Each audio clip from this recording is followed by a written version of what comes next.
Liquid food തയ്യാറാക്കുന്നൊരു വീഡിയോയാണ് ഇന്ന് ചെയ്യാൻ പോകുന്നത്. Welcome back to Lisa's and vlog. Vegetable വെച്ചിട്ടാണ് ലിക്വിഡ് ഫുഡ് തയ്യാറാക്കുന്നത്. എങ്ങനെയാണ് ലിക്വിഡ് ഫുഡ് തയ്യാറാക്കുന്നത് നമുക്ക് ഈ വീഡിയോയിലൂടെ കാണാം. എല്ലാവർക്കും നമസ്കാരം. കുറച്ച് ദിവസങ്ങളായി ഞാൻ വീഡിയോ ഒക്കെ ചെയ്തിട്ട്, അപ്പോൾ വീഡിയോ ചെയ്യാതിരിക്കാനുള്ള കാരണം ഇത് തന്നെയാണ്. എൻ്റെ മെയിനായിട്ടുള്ള ജോലി ഇപ്പോൾ ഇതാണ്, ലിക്വിഡ് ഫുഡ് തയ്യാറാക്കലാണ്. ഈ ഫുഡ് തയ്യാറാക്കുന്നത് ഉപ്പാക്ക് വേണ്ടിയിട്ടാണ്. ഉപ്പ സുഖമില്ലാതിരിക്കുകയാണ്. ഡയറ്റീഷ്യൻ കുറേ ഫുഡൊക്കെ ചെക്ക് ചെയ്തിട്ട് കൊടുക്കാൻ പറ്റിയ ഫുഡാണെന്ന് തീരുമാനിച്ചതിന് ശേഷം ഈ ഫുഡ് തന്നെയാണ് കൊടുക്കുന്നത്. ഇത് കൊടുക്കുന്നതുകൊണ്ട് വലിയ പ്രശ്നമൊന്നുമില്ല. പ്രായമായ നമ്മൾ ഭക്ഷണത്തിലൊക്കെ ഒരു ചേഞ്ച് വരും. പിന്നെ എല്ലാവർക്കും ഈ സ്റ്റേജൊക്കെ കടന്നു പോകേണ്ടതാണ്. അപ്പോൾ ഭക്ഷണമൊക്കെ ഇതേ രീതിയിലാണ് ഇപ്പോൾ കഴിക്കുന്നത്. നന്നായിട്ട് ഭക്ഷണമൊക്കെ കഴിച്ചിരുന്ന ആളാണ്, ഇപ്പോൾ കഴിക്കാൻ പറ്റുന്നില്ല. അധിക സമയം ഫുഡിനായിട്ട് പച്ചക്കറി തന്നെയാണ് ഉപയോഗിക്കുന്നത്. അപ്പോൾ ജോലിഭാരം കുറക്കാൻ വേണ്ടിയിട്ട് പച്ചക്കറികൾ തൊലി കളഞ്ഞ് കട്ട് ചെയ്തിട്ട് ഇതേപോലെ ബോട്ടിലാക്കിയിട്ട് ഫ്രിഡ്ജിൽ വെക്കുകയാണ് ചെയ്യുന്നത്. അപ്പോൾ ഓരോ ദിവസത്തിനുള്ള മാത്രമായിട്ട് നമ്മൾ ഇതേപോലെ വെക്കുന്നുള്ളൂ. ഫ്രഷ് ആയിട്ടുള്ള പച്ചക്കറി തന്നെയാണ് ഉപയോഗിക്കുന്നത്. അപ്പോൾ പച്ചക്കറി ഓരോ ദിവസത്തിനുള്ളത് ഞാൻ കട്ട് ചെയ്തിട്ട് രാവിലെ ഇതേപോലെ ഫ്രിഡ്ജിൽ വെക്കുകയാണ് ചെയ്യുന്നത്. അപ്പോൾ നമുക്ക് വൈകുന്നേരം വരയ്ക്ക് ഇതിൽ നിന്ന് എടുത്തിട്ട് നമുക്ക് പാകം ചെയ്താൽ മതിയല്ലോ. അപ്പോൾ അതിന് വേണ്ടിയിട്ടാണ് ഇങ്ങനെ ചെയ്യുന്നത്. ഫുഡ് നമ്മൾ രാവിലെ 8 മണിക്ക് സ്റ്റാർട്ട് ചെയ്യും. 8 മണിക്ക് സ്റ്റാർട്ട് ചെയ്താൽ വൈകുന്നേരത്ത് 8 മണിക്ക് തന്നെ അവസാനിപ്പിക്കണം. അത് 8:30 വെച്ചെങ്കിൽ 8:30 തന്നെയാണ് അവസാനിപ്പിക്കുന്നത്. അപ്പോൾ നമ്മൾ ഫസ്റ്റ് സ്റ്റാർട്ട് ചെയ്യുന്നത് ഓട്സാണ് കേട്ടോ. 3 ടീസ്പൂൺ ഓട്സ് ഇട്ടിട്ട് നമ്മളൊന്ന് വേവിച്ചതിന് ശേഷം മിക്സിയുടെ ജാറിലിട്ടിട്ടൊന്ന് അടിച്ചെടുത്തിട്ട് നമ്മൾ അരിച്ചതിന് ശേഷമാണ് ഗ്ലാസ്സിൽ ഒഴിക്കുന്നത്.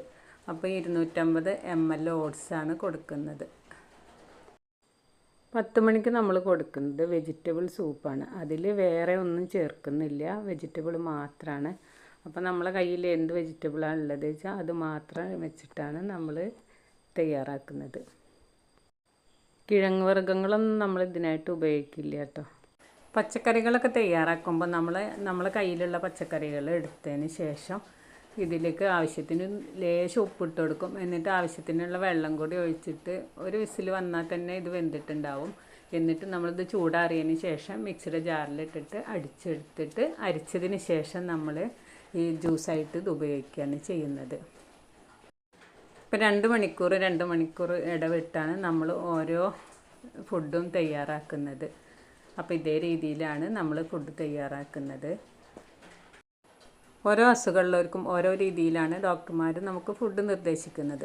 അപ്പോൾ നമുക്ക് ഇതേ രീതിയിലാണ് ഫുഡ് പറഞ്ഞു തന്നിട്ടുള്ളത്. ഇതേ രീതിയാണ് നമ്മൾ തുടർന്നു കൊണ്ടിരിക്കുന്നതും. അപ്പോൾ ഇത് കഴിച്ചിട്ട് വലിയ കുഴപ്പമൊന്നുമില്ല.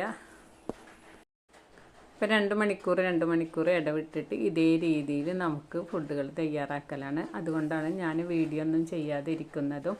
ഇനി വീഡിയോ ചെയ്യാനും സമയം കിട്ടിയാലും നമുക്ക് ചെയ്യാനും തോന്നുന്നില്ല. അതൊക്കെയാണ്. എല്ലാ വീഡിയോയിലും നമ്മൾ ഇതേ രീതിയിൽ ഫുഡ് തയ്യാറാക്കി നോക്കണമെന്ന് പറയാറുണ്ട്. എന്തായാലും ഈ വീഡിയോയിലെ പോലെ നിങ്ങൾക്ക് ആർക്കും ചെയ്യാൻ അവസരം വരാതിരിക്കട്ടെ എന്ന് നമുക്ക് പ്രാർത്ഥിക്കാം.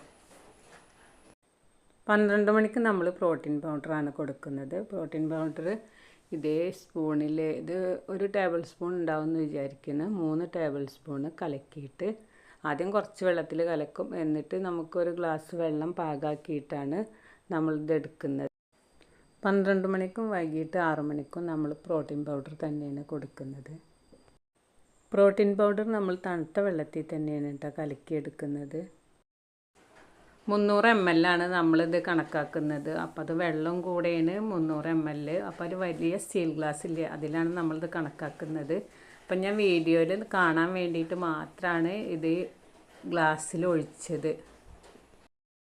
ഉച്ചയ്ക്ക് 2 മണിക്ക് നമ്മൾ തയ്യാറാക്കുന്നത് ഇതേപോലെ പച്ചക്കറി 2 ടേബിൾ സ്പൂൺ ചോറും കൂടെ ഇട്ടിട്ട് നമ്മൾ അടിച്ചിട്ട് ഇതേപോലെ ഒരു ഗ്ലാസ് കണക്കാക്കിയിട്ട്, ഒരു ഗ്ലാസ്സിൽ കൂടുതലുണ്ടെങ്കിൽ നമ്മളത് ഉപയോഗിക്കാറില്ല, ഒഴിവാക്കലാണ്. അപ്പോൾ പച്ചക്കറിയും ഈ ചോറും കൂടെ നന്നായിട്ടൊന്ന് വേവിച്ചതിന് ശേഷം ചൂടാറിയതിന് നമ്മൾ മിക്സിയിൽ ജാറിലിട്ടിട്ട് ഒന്ന് അടിച്ചു കൊടുക്കുകയാണ് ചെയ്യുന്നത്.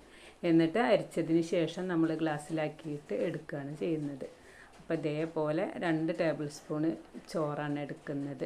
ഒന്നുകിൽ ഈ വലിയ അരിയുടെ ചോറെടുക്കും, അല്ലെങ്കിൽ നമ്മൾ ചെറിയ പൊടിയരിയുടെ ചോറാണ് എടുക്കുന്നത്. എന്തായാലും അത് 2 ടേബിൾ സ്പൂൺ മാത്രമാണ് എടുക്കുന്നത്. അപ്പോൾ ഇതിലേക്ക് ആവശ്യത്തിന് ഒരു ഇത്തിരി ഉപ്പും കൂടെ ഇട്ട് കൊടുക്കും. അപ്പം നമ്മൾ ഉണ്ടാക്കാൻ ഇത്തിരി സമയം വൈകുകയാണെങ്കിൽ നമ്മൾ അത് വേഗം പാത്രത്തിൽ ഇട്ടിട്ട് ചൂടാറിയതിന് ശേഷമാണ് നമ്മളിത് അടിച്ചെടുക്കുന്നത്. അങ്ങനെ ഉച്ചയ്ക്ക് 2 മണിത്തെ ഫുഡ് കഴിഞ്ഞതിന് ശേഷം നമ്മൾ 4 മണിക്ക് ക്യാരറ്റ് ജ്യൂസ് തയ്യാറാക്കും. അപ്പം ക്യാരറ്റ് നമുക്ക് വലിയ ക്യാരറ്റാണെങ്കിൽ ഒരെണ്ണം എടുക്കും, അല്ലെങ്കിൽ ഒരു പകുതിയും കൂടെ എടുത്തിട്ട് ഒരു ഗ്ലാസ് ഇതേപോലെ ജ്യൂസ് കിട്ടുക നമുക്ക് വേണ്ടുള്ളൂ. ആ ക്യാരറ്റൊക്കെ തൊലി കളഞ്ഞ് കട്ട് ചെയ്തിട്ട് ഫ്രിഡ്ജിൽ വെച്ചിട്ടുണ്ടാവും. ആ ക്യാരറ്റ് എടുത്തിട്ട് നമുക്ക് ഇതേപോലെ ഒരു വിസിൽ വന്നാൽ മതി, അത് നന്നായിട്ട് വെന്തിട്ടുണ്ടാവും. എന്നിട്ട് നമ്മൾ ചൂടാറിയതിന് ശേഷം ജ്യൂസ് അടിക്കുകയാണ് ചെയ്യുന്നത്. അങ്ങനെയാണ് 4 മണിക്ക് നമ്മൾ ഫുഡ് തയ്യാറാക്കുന്നത്. അത് കഴിഞ്ഞതിന് ശേഷം നമ്മൾ ഇതേപോലെ 6 മണിക്ക് പ്രോട്ടീൻ പൗഡർ തയ്യാറാക്കും.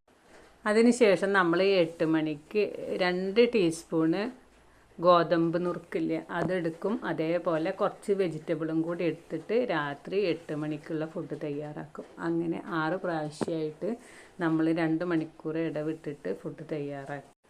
ക്യാരറ്റ് ജ്യൂസാണ് ഇതേപോലെയാണ് നമ്മൾ തയ്യാറാക്കുന്നത്. ക്യാരറ്റ് ജ്യൂസ് കഴിഞ്ഞതിന് ശേഷം 6 മണിക്കും വീണ്ടും നമ്മൾ പ്രോട്ടീൻ പൗഡർ തയ്യാറാക്കും. അത് കഴിഞ്ഞിട്ടാണ് പിന്നെ രാത്രി 2 ടീസ്പൂൺ ഗോതമ്പ് നുറുക്കും കുറച്ച് വെജിറ്റബിളും കൂടെ വേവിച്ചിട്ട് ഇതേപോലെ ജ്യൂസ് അടിക്കും. അങ്ങനെയാണ് നമ്മൾ ലിക്വിഡ് ഫുഡ് തയ്യാറാക്കുന്നത്.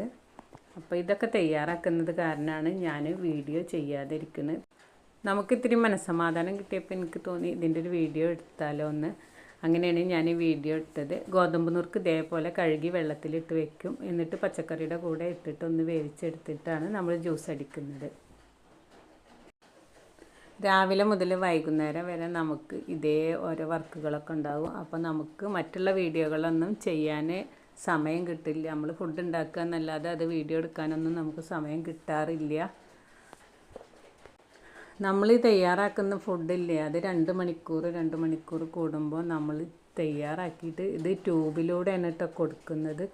അതുകൊണ്ടാണ് നമുക്കൊന്നിനും സമയം കിട്ടാതെ ഇരിക്കുന്നത്. എന്തായാലും ഓരോ അസുഖം വരുമ്പോഴാണ് നമുക്ക് ഓരോന്നിൻ്റെയും ഗൗരവം മനസ്സിലാവുക. അപ്പം നമ്മൾ ഈ കാര്യങ്ങളൊക്കെ കൃത്യമായിട്ട് നമ്മൾ ചെയ്യണ്ടേ. എല്ലാവരും കൂടി തന്നെയാണ് ചെയ്യുന്നത്, എന്നാലും കൂടി നമ്മളിത് ചെയ്യുന്നവരിത് കൃത്യമായിട്ട് ചെയ്യണ്ടേ. അപ്പോൾ തടി കുറയാനൊക്കെ നമുക്ക് ഇതേ രീതിയിൽ ഫുഡ് ഉണ്ടാക്കി കഴിക്കുകയൊക്കെ ചെയ്യാം. പക്ഷെ ഞങ്ങൾ ചെയ്യുന്നത് ഇതൊരു അസുഖത്തിന് വേണ്ടിയിട്ടാണ് ഇങ്ങനെ കഴിക്കുന്നത്. അപ്പോൾ ഇതേ രീതിയിൽ ആർക്കും അസുഖമൊന്നും വരാതിരിക്കട്ടെ എന്ന് പ്രാർത്ഥിക്കാം. അതുകൊണ്ട് ഇതിന് വീഡിയോ നിർത്തുന്നു. മറ്റൊരു വീഡിയോയുമായി വരാൻ ശ്രമിക്കാം. Thanks for watching.